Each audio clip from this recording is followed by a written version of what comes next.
할렐루야. 예수 그리스도 이름으로 하나님 말씀 증거하겠습니다. 우리 다 같이 하나님 말씀 누가복음 15장 1절부터 7절까지 말씀을 다 같이 찾겠습니다. 하나님 말씀 누가복음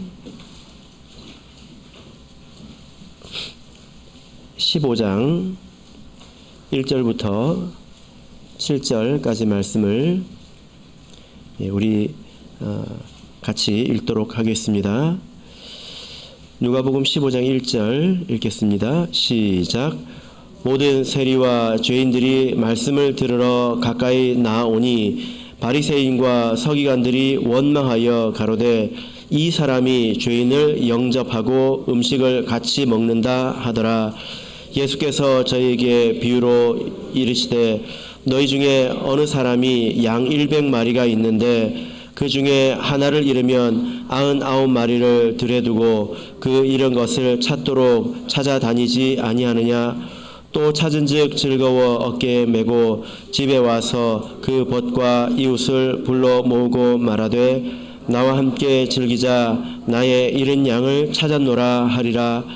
내가 너희에게 이르노니 이와 같이 죄인 하나가 회개하면 하늘에서는 회개할 것이 없는 의인 99을 인하여 기뻐하는 것보다 더하리라.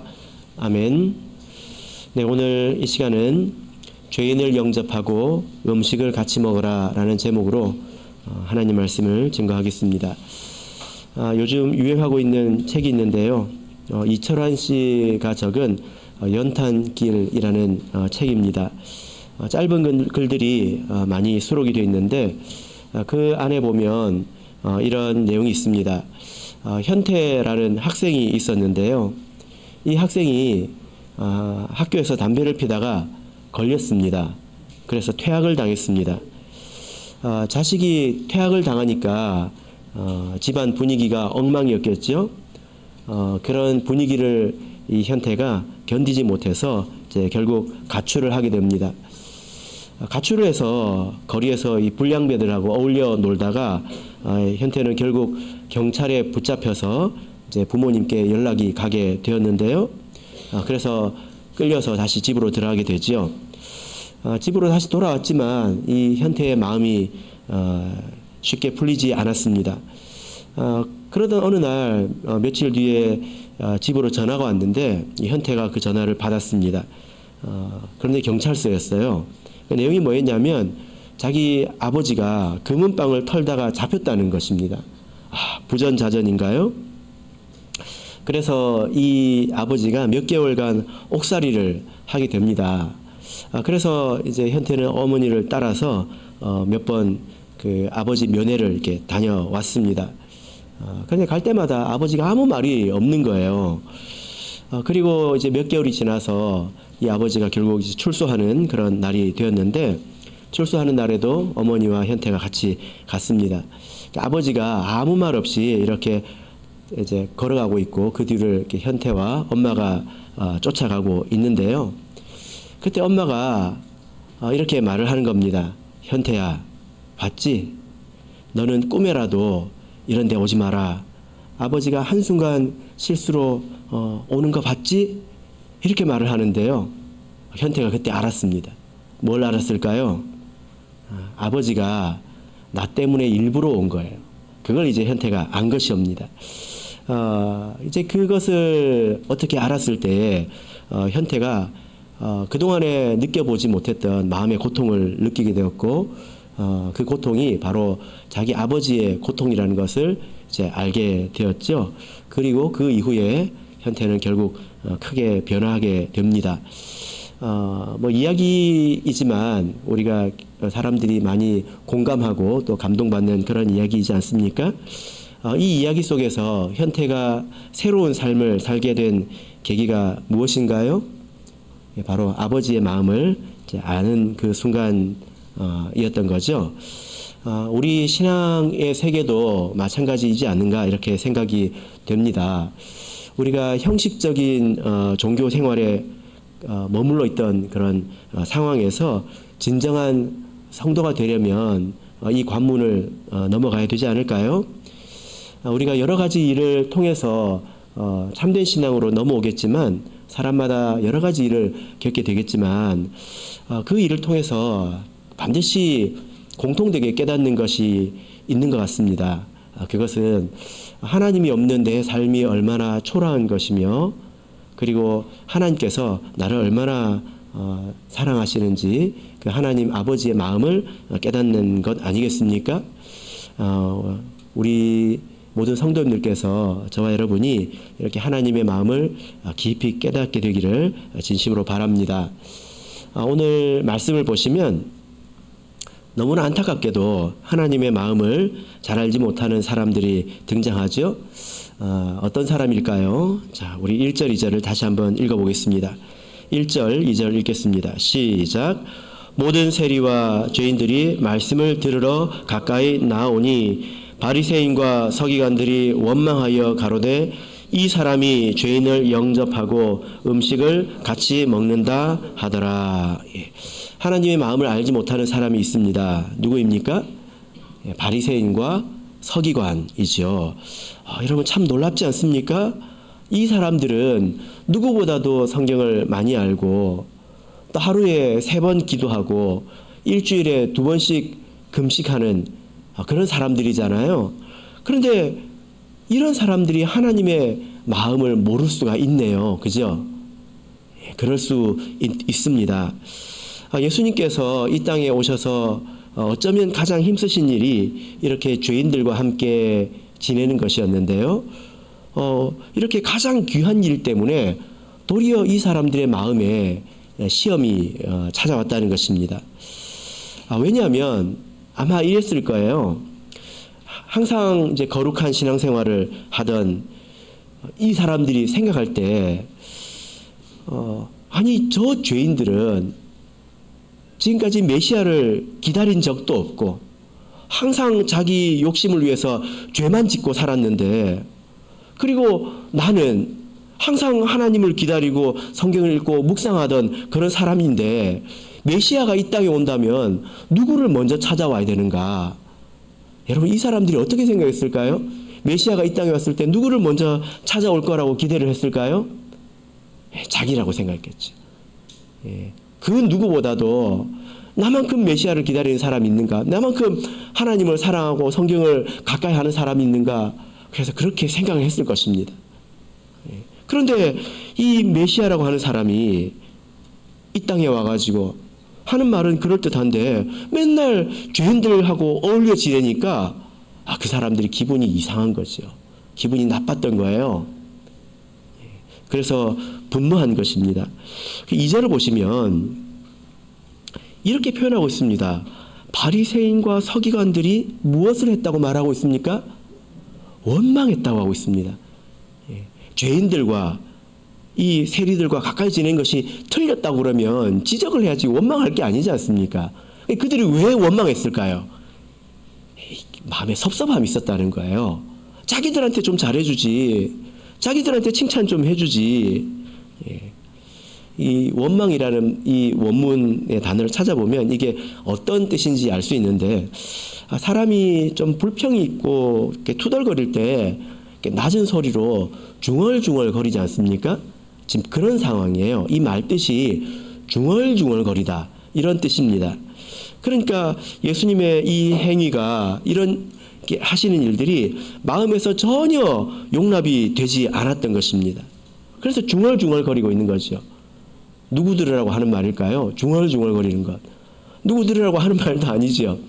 다만 내 이 좀 섭섭한 마음을 좀 알아달라는 그런 표현이기도 하지 않을까요? 이때 우리 마음이 온유하신 예수님께서 비유로 이 사람들에게 말씀을 해 주십니다. 예수님께서 이 바리새인과 서기관들의 마음을 이미 알고 계시죠? 당연히 아시죠. 그들이 왜 저런 마음을 가지고 있는지, 왜 저렇게 원망하고 있는지, 중얼거리고 있는지 다 아시죠.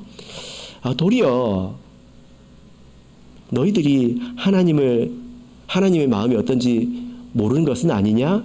라는 차원에서 비유로 말씀해 주고 계십니다.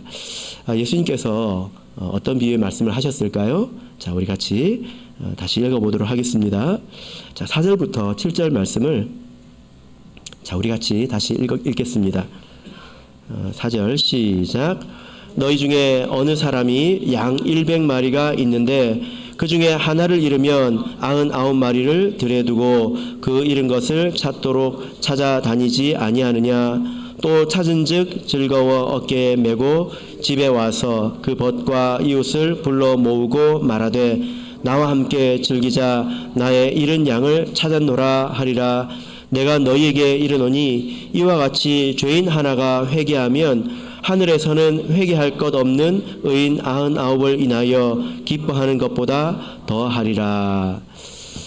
네, 이 바리새인들에게는 신앙생활을 하는 중에 오해가 있었던 것 같습니다. 그게 뭘까요?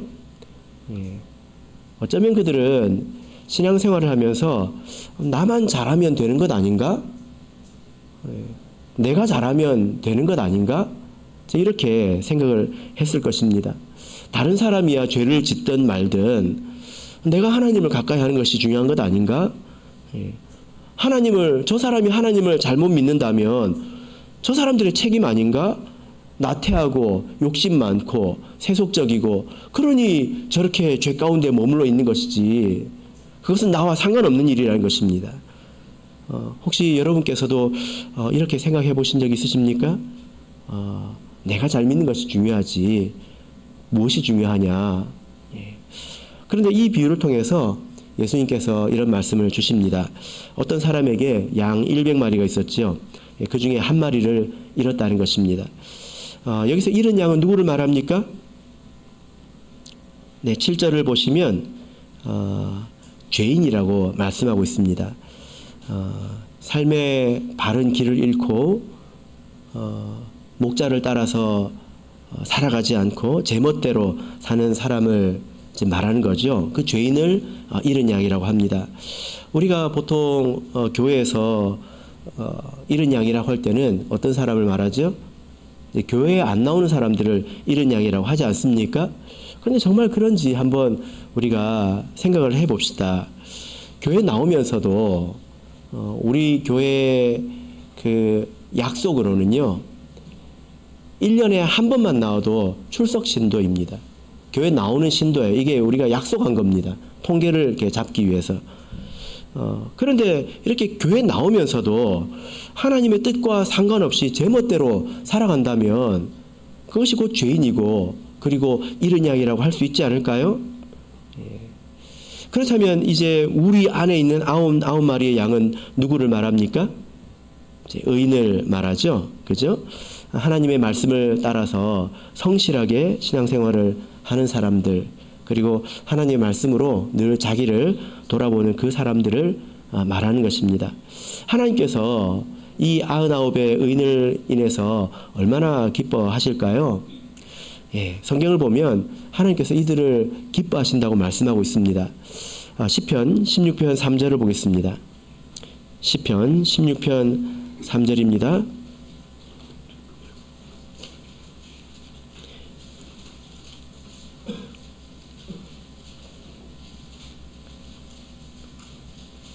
우리가 하나님을 의지하고 하나님을 사랑할 때 하늘에서 하나님께서 기뻐하십니다.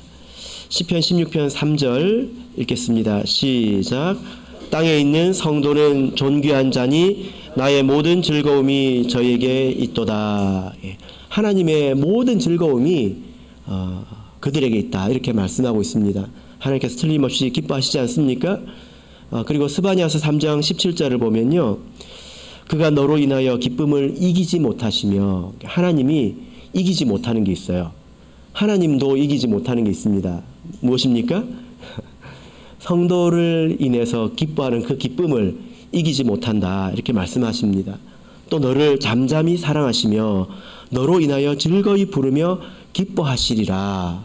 하나님께서 틀림없이 하나님을 의지하고 하나님께 피하고 하나님께 순종하는 자들을 이렇게 기뻐하십니다. 근데 그런 사람이 이제 99명이라 할지라도 사실 실제로 의인이 99명이고 잃은 양이 1명이고 그러지는 않잖아요. 그런데 아주 극단적으로 이렇게 비유를 하고 있는 것입니다. 죄인 한 명으로 인한 슬픔이 의인 99으로 인한 즐거움을 덮어버린다는 것입니다. 하나님께서 의인으로 인해서 기뻐하십니다. 이기지 못하십니다. 흐뭇해하십니다. 그런데 죄인 한 명으로 인한 슬픔이 그 기쁨을 덮더라는 거예요.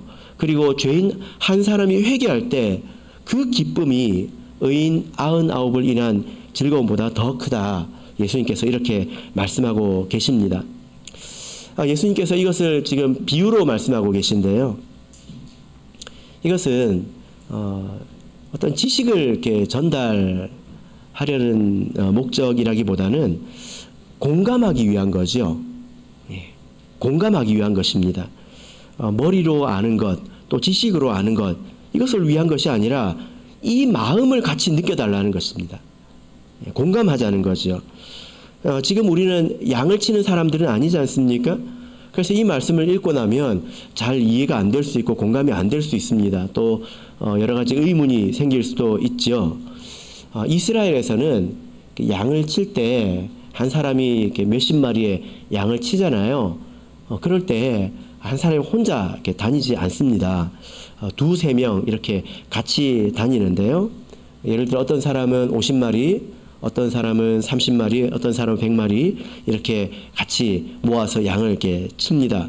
그리고 해가 그렇게 양이 막 흩어져 있으면 지금 몇 마리가 있는지 또 내 양이 다 있는지 알 수가 없잖아요. 근데 해가 질 때 울타리를 만들고 우리를 쳐서 그 안으로 이렇게 들어갑니다. 그때 세알립니다. 몇 마리가 들어가는지 다 헤아려 본다는 거예요. 그래서 한 마리, 두 마리 다 세어보는데 100마리인데 99마리밖에 없는 겁니다. 한 마리가 없어요. 여러분 이때 이 목동이 어떤 양이 없어졌는지 알까요? 모를까요? 여러분 목장에 가보셨습니까? 양 얼굴을 유심히 보셨습니까? 그놈이 그놈인 것 같죠. 그죠? 그런데 이 목동은 양의 얼굴을 다 압니다. 뒷모습만 봐도 알아요. 그래서 이 99마리의 양을 다른 목동에게 맡기고 당연히 그 양을 울타리에 안전하게 보호하겠죠. 그리고 그 양을 찾아서 바로 떠납니다. 이 일은 저녁에 일어나는 일이에요. 시간을 그런데 뒤로 미룰 수 없다는 것입니다. 내일 해가 뜨면 내가 이제 찾아봐야지 할 수 있는 일이 아니라는 것입니다. 왜 그렇지요? 그쪽은 이렇습니다. 위험한 곳입니다. 군데군데 구덩이가 있어요. 이 어두운 밤에 양이 막 겁에 먹어서 이리저리 다니다가 앞을 보지 못하고 그 구덩이에 빠져버릴 수 있습니다. 그럼 어디가 부러지겠죠. 그리고 죽어버릴 수 있습니다. 그리고 그 양의 냄새를 맡고 저 멀리서 맹수가 찾아와서 잡아먹을 수 있습니다. 그리고 낮이 되면 그곳에 햇볕이 얼마나 뜨거운지 또 물을 찾기가 얼마나 어려운지 목동에 인도가 없으면 절대로 살 수가 없습니다. 양이 뭐가 많죠? 털이 많잖아요. 그죠? 이렇게 그 양털 옷을 껴입고 그 뜨거운 햇볕에 그늘을 찾지 못한다면 양찜이 될지도 모릅니다. 그죠? 그늘을 찾아야 합니다. 그리고 물을 찾을 수가 없습니다. 그러니까 이 양을 찾아 나서는 일은 밤이라서 미룰 수 있는 일이 아니라는 거예요. 당장 가야 된다는 것입니다. 이게 그때 사람들은 다 알고 있는 것이고 당연하게 여기는 것이고 공감하는 그런 일입니다. 예수님께서 왜 이런 이야기를 하셨을까요? 죄인을 향한 하나님의 마음을 그 다급하고 절박한 하나님의 마음을 같이 좀 느껴보자는 것 아니겠습니까? 하나님께서 죄인들을 바라보실 때 이렇게 바라보신다는 것입니다. 죄인들이 자기 욕심을 따라서 육신적으로 행복하게 사는 것처럼 보이더라도 영적으로는요, 죄에 얼룩지고 더러워져서 처참합니다. 거짓에 미혹되어서 구덩이에 빠지기가 일쑤이고요, 심지어 사단에게 점령이 되어서 인간답게 살지도 못합니다. 그리고 마지막에는 결국 심판을 받게 되지 않습니까? 그런 이 사람들을 생각할 때 하나님께서 하루도 미룰 수 없는 그런 일이라는 것입니다. 이런 사람의 형편을 불쌍히 여기셔서 예수님께서 지금 그들과 함께하고 있는 것 아닙니까? 우리가 이것저것을 하기에 앞서서 하나님의 이 마음을 먼저 같이 공감하고 느끼는 것이 필요합니다. 우리가 이런 하나님 앞에서 나만 잘 믿으면 되지 않나? 내가 잘 믿으면 그만이지 뭐. 나는 천국 가니까. 이렇게 말할 수 있을까요? 죄인을 놓고 애타시는 그 하나님 앞에서 그렇게 말할 수 있을까요? 우리가 신도라면, 우리가 하나님의 백성이라면 그 마음을 공감할 수가 있어야 합니다. 제가 예전에 그 신방을 간 적이 있었는데요. 아주 가난한 자매님의 가정에 왔습니다. 혼자 살고 계셨습니다. 외롭고 또 의지할 곳도 딱히 없는 이제 그런 분이었어요. 또 몸도 편하지 않았습니다. 거기 신방을 가서 또 믿음으로 권면하고 또 기도하고 안수를 하는데 갑자기 이런 생각이 드는 거예요. 안수를 하고 있는데 이 사람이 내 딸이라는 생각이 드는 거예요. 그러면서 기도를 하면서 어떤 생각이 들었냐면요. 내 딸이 늙어서 이렇게 된다면 그런 생각이 막 몰려오는 것입니다. 지금은 철이 없어서 뭐 좋은 것도 좋은 것인 줄 모르고 이렇게 살아가고 있지만 시간이 많이 지나서 많은 일들이 또 일어나지 않습니까? 그래서 내가 늙어서 죽고 내 딸이 지금의 저보다 더 늙은 나이가 되었을 때에 이 자매처럼 홀로 외롭고 의지할 것이 없는 처지라면 기도를 하는데 그런 생각이 막 물밀듯이 오는 거예요. 그래서 간절히 기도했습니다. 하나님, 이 자매를 불쌍히 여겨주세요.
우리 하나님께서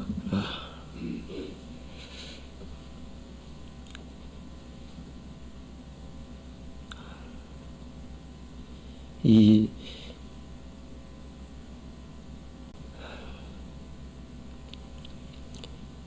자매를 이렇게 보고 계시겠구나.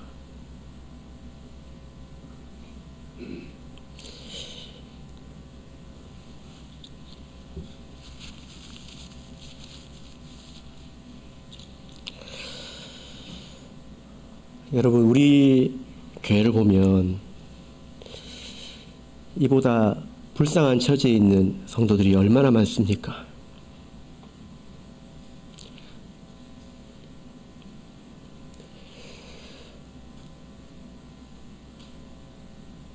(1년에) 한 번도 교회에 나오지 않고 신앙의 의지도 없고 죄 가운데서 헤매이는 사람이 60~70명입니다. 또 비록 교회 온다 하더라도 길을 잃고 제 멋대로 살면서 영적으로 비참한 처지에 있는 사람들이 또 얼마입니까? 하나님께서 그들을 보실 때 깊은 슬픔을 느끼신다는 것입니다. 그런 하나님 앞에서 우리가 나만 잘 믿으면 되는 것 아닌가, 내 코가 석자 아닌가, 우리가 이렇게 말할 수 있을까요? 우리가 하나님의 백성으로서 이런 마음을 공감할 수 있어야 합니다. 그러면 우리가 어떻게 해야 될까요? 자, 우리 본문의 말씀으로 다시 돌아가겠습니다. 누가복음 15장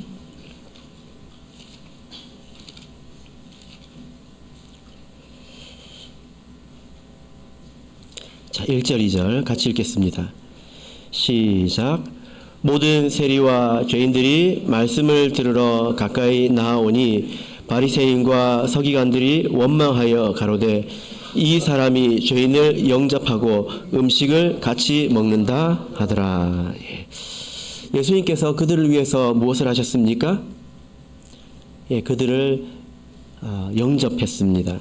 그리고 음식을 같이 먹었습니다. 여러분, 죄인들에게 너는 거룩해라 라고 말하기는 쉽습니다. 그들의 잘못을 판단하고 정죄하기는 쉽습니다.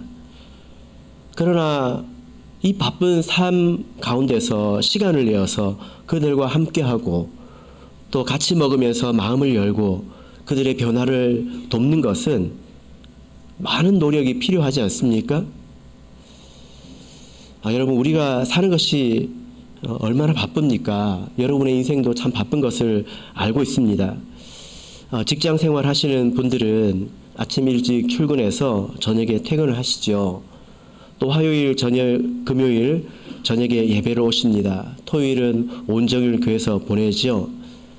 사실 남는 시간이 얼마 없잖아요. 그 며칠 되지도 않는 그 저녁 시간에 못다한 일도 해야 되고 병원에도 가야 되고 그러면 시간이 없습니다. 그러나 여러분, 우리가 더 노력을 해야 합니다. 여러분이 아니면 이런 양들을 누가 찾겠습니까? 누가 이 상한 하나님의 마음을 만족시킬 수 있겠느냐라는 것입니다. 그래도 시간을 내어서 이런 양을 만나고 그리고 또 사랑을 전해야 되지 않겠습니까? 이때 믿음을 가지시고 그리고 지혜를 가지시기를 진심으로 바랍니다. 저는 그런 사람들을 만날 때 이런 믿음을 가집니다. 전도서 3장 11절을 보시면 사람에게 영원을 사모하는 마음을 주셨느니라 라고 말씀하고 있습니다.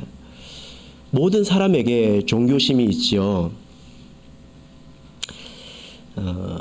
더군다나 우리 참예수교회에서 성령을 받고 신앙생활을 했던 사람은 비록 교회에 나오지 않아도 하나님이 계신다라는 사실을 좀처럼 부정할 수 없습니다.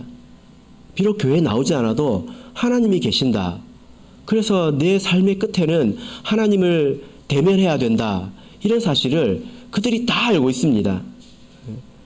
지금 그들이 이제 둔해지고 스스로 느끼지 못한다 할지라도 그 사람들의 마음 깊은 곳에는 영혼을 갈망하는 마음이 있고 그리고 하나님 앞에 서야 된다는 그런 것에 대한 두려움이 있고 또 지금 자기 마음대로 함부로 사는 인생에 대한 불안함이 틀림없이 있습니다. 그러나 여러분, 우리가 이런 믿음을 가질 때 또한 지혜로워야 합니다. 그 말을 누가 하게 해야 될까요? 그 말을 본인이 해야죠. 우리가 너무 성급하게 그 말을 꺼내면 그러려고 나 찾아왔구나 이렇게 생각하지 않겠습니까? 그래서 우리가 어떻게 해야 될까요? 예수님처럼 영접하고 같이 먹어야 되는 것입니다. 이런 양을 찾으라 라고 이렇게 제목을 붙일 수도 있지만 그것이 너무나 또한 막연해 보일 수 있기 때문에 예수님께서 하신 것을 우리도 하자는 것입니다. 기억하십니까? 가벼운 사랑의 수고를 무겁게 쌓는 것이 얼마나 힘이 있다는 것을 여러분 기억하시죠? 그죠? 그래서 예수님께서도 세리와 죄인들과 많이 드셨습니다. 얼마나 많이 드셨냐면요. 사람들이 보기에 바리새인들과 이 사람들이 보기에 예수님께 뭐라고 말했냐면 누가복음 7장 34절을 보시면 먹기를 탐하고 포도주를 즐기는 사람이다 이렇게 이야기했습니다. 예수님께서 틈만 나면 같이 먹었다는 거예요. 얼마나 많이 먹었으면 먹기를 탐한다고 했겠습니까? 그죠?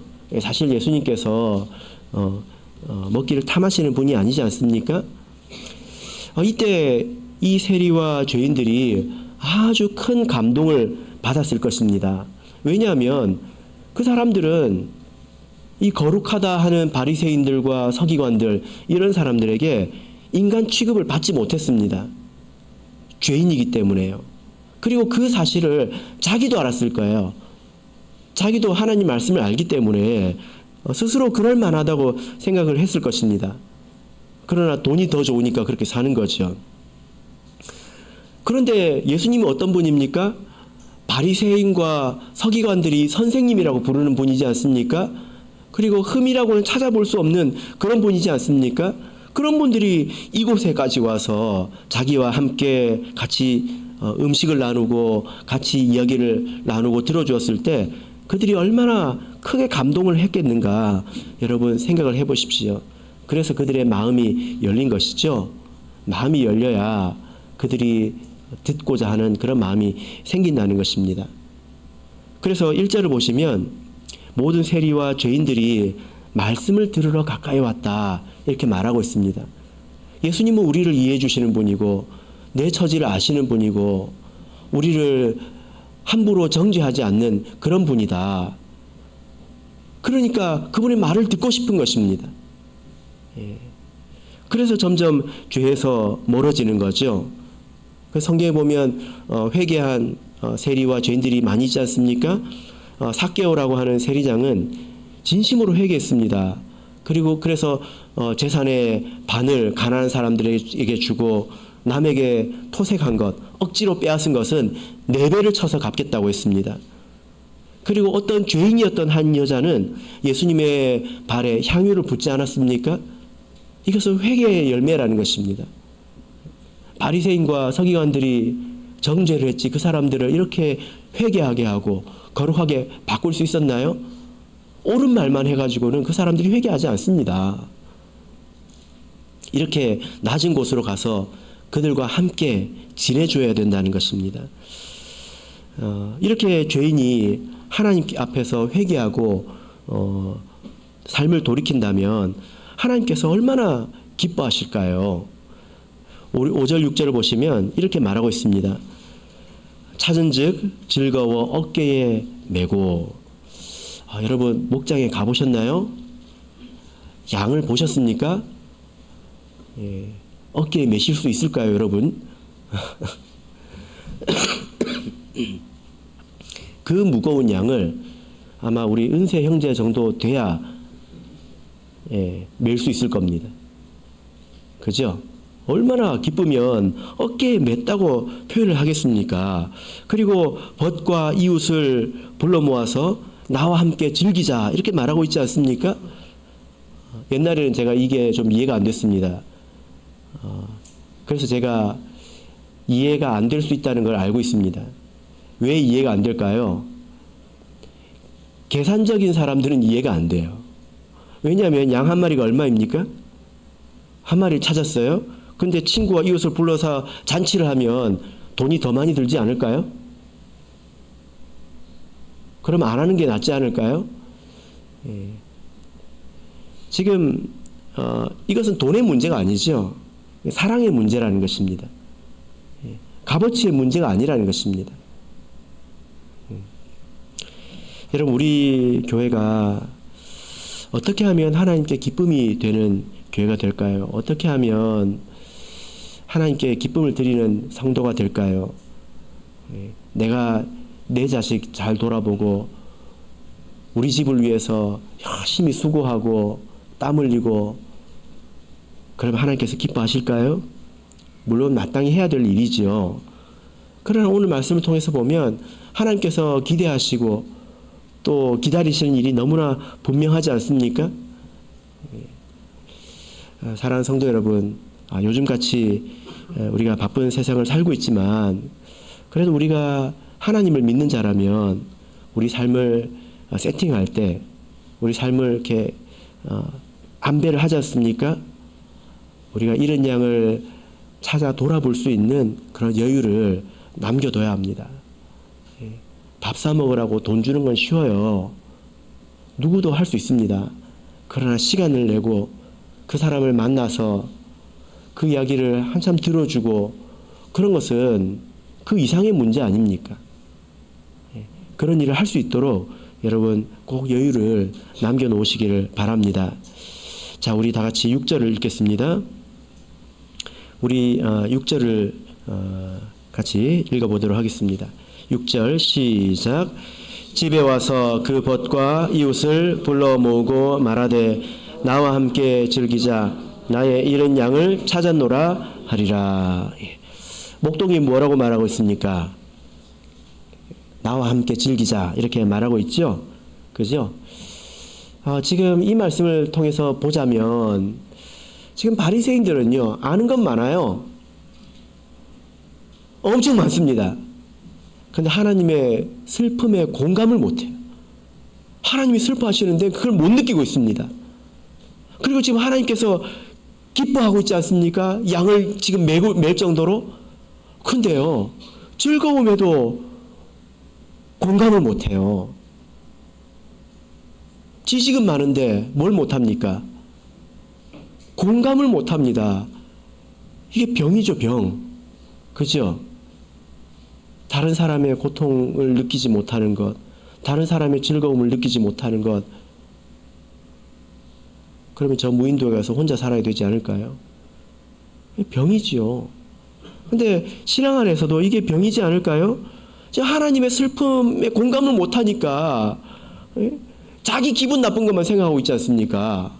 메시아가 와가지고 나 같은 사람 안 찾아본다고 자기 감정에만 취해가지고 지금 중얼중얼 거리고 있지 않습니까? 그리고 이 사람들이 회개하고 있는데 그 기쁨에도 동참하지 못하고 있습니다. 그래서 예수님께서 완고하게 말씀하고 계십니다. 나와 함께 즐기자. 이게 누구들이라고 하는 말이에요? 바리새인들에게 하는 말이죠. 지금 이 죄인들이 회개하고 있지 않느냐? 그럼 나와 함께 즐겨야 되는 것 아니냐? 나와 함께 기뻐해야 되는 것 아니냐? 이렇게 말하고 있는 것입니다. 여러분, 우리가 전도를 하고 또 이런 양을 이렇게 찾을 때는요, 교회 밖에서만 하는 건 아닌 것 같아요. 교회 밖에서만 하는 게 아니라 교회 안에서도 이것을 할 수 있습니다. 어떻게 할까요? 우리가 새로 우리 교회에 오신 분들이 계시거나 또 이런 양에 오시면 그분들이 여러분의 표정을 봅니다. 여러분 이 몸에서 풍기는 분위기를 느낀다는 거예요. 정말 느껴요. 사늘하다는 것도 느끼고 따뜻하다는 것도 느낍니다. 저도 아직 기억이 납니다. 제가 처음 교회 왔을 때 천사처럼 환영해 주시던 분들이 계세요. 그래서 환영을 할 때는 천사처럼 해야 돼요. 뭐처럼 해야 된다고요? 천사처럼. 오늘 우리 목포교회에서 성도님들이 오셨는데 나중에 환영을 하실 때 어떻게 환영을 해야 될까요? 천사처럼 하는 게 뭔지 모르겠지만 천사처럼 하시길 바랍니다. 저에게 성경을 찾아주시던 분, 또 끊임없이 축복의 말씀을 해주시던 분들의 모습이 기억이 납니다. 따뜻하다고 느꼈어요, 교회가. 그게 제가 교회를 통해서 처음에 받은 느낌이거든요. 그런 것을 통해서 우리가 이런 양을 또 품어줄 수 있지 않습니까? 어떤 사람이 한 사람을 찾아오려면 10수년을 기도하기도 합니다. 그죠? 여러분 가족 중에도 믿음이 시들한 사람이 있으면 그 사람을 위해서 10수년을 기도하기도 하고 수십 년을 기도하기도 하지 않습니까? 그렇게 교회에 데려왔는데 싸늘하면 하나님이 얼마나 속상하시겠어요. 그죠? 그래서 우리가 잃은 양을 찾고 또 전도를 하는 것은 교회 밖에서만 하는 것이 아니라 교회 안에서도 하는 거예요. 그래서 따뜻하게 인사하시고 또 천사처럼 손을 내미시기를 바랍니다. 말씀의 결론 맺겠습니다. 예수님께서 하나님의 마음을 가지고 이 땅에 오셔서 비록 죄인들이지만 그들을 사랑하시고 그들을 영접하시고 그들과 시간을 보내셨습니다. 이것은 하나님의 슬픔을 아시기 때문에 하신 것이죠. 그죠? 그리고 그들이 회개했을 때 하나님께서 기뻐하시는 것을 우리가 배웠습니다. 우리도 예수님처럼 잃은 양을 찾고 죄인을 영접하고 그들과 함께 시간을 보내는 그런 하나님께서 기뻐하시는 성도가 되시기를 예수 그리스도 이름으로 축복합니다.